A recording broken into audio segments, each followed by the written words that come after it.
Yolu xeyriyyətçi maskası altında gizlənib, çirkli pulların yuyulması kimi maliyyə cinayətlərindən separatçılığa qədər uzandı. Axırda da gəlib elə o separatçılığa görə Bakıdakı məhkəmə kürsüsünə çıxdı.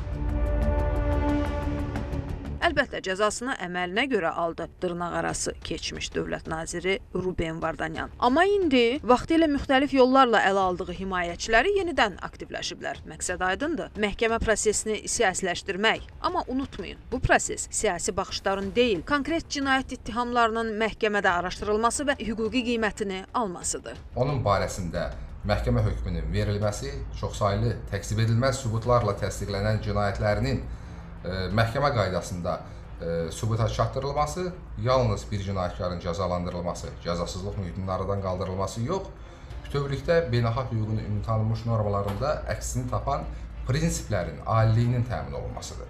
Məlumdur ki, Azərbaycan əraziləri işğalda olarkən Ruben Vardanyan istər maliyyə dəstəyi ilə, istər siyasi dəstəklə, o cümlədən dünyanın müxtəlif dövlətlərində parlamentariləri, beyin mərkəzlərini ələ almaqla, həmçinin xaricdən muzlular cəlb etməklə, həmçinin media orqanlarını ələ almaqla Azərbaycana qarşı total hücumlar həyata keçirib, Azərbaycan ərazisində separatizmin möhkəmlənməsinə, işğalın dayanıqlılığına açıq dəstək verir. Bu isə təbii ki, şübhəsiz ki, BMT nizamnaməsinə, o cümlədən beynəlxalq hüququn prinsiplərinə, beynəlxalq hüququn bütövlükdə aliliyinə qarşı ciddi fəaliyyət deməkdir. Və bu mənada Vardanyanın məsuliyyətə cəlb edilməsi bölgədə hər bir insanın mənafeyinə xidmət edən addımdır. Çünki o yalnız Azərbaycanlılar üçün yox, bütövlükdə bəşəri dəyərlər üçün təhdiddir. Azərbaycan dövləti də məhz bu təhdidi hüquqi və qanunun aliliyi şəraitində ədalətlə aradan qaldırır. Ruben Vardanyanın məhkəmə proseduru hər hansı pozuntulara yol vermədən bir cinayətkarın ifşa olunmasına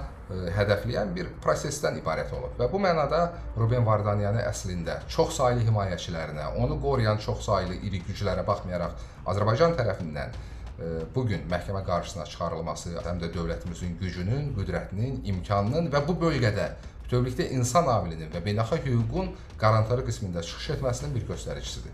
Himayəçilərinin hansı don geyindirməyə çalışmasından asılı olmayaraq faktlar göz qarşısındadır. Elə bu günlərdə dünyaca məşhur türk əsilli Amerikalı mühəndis, tədqiqatçı və yazıcı Ergün Krılıkovalının Vardanyanın müdafiəsinə qalxan Livan əsilli Amerikalı yazıcı və iqtisadçı Nasim Nikolas Talebə ünvanladığı açıq məktub Vardanyanın beynəlxalq səviyyəli cinayət faktlarını bir daha ortaya qoyub. Nigar Mahmudova, Xəzər xəbər.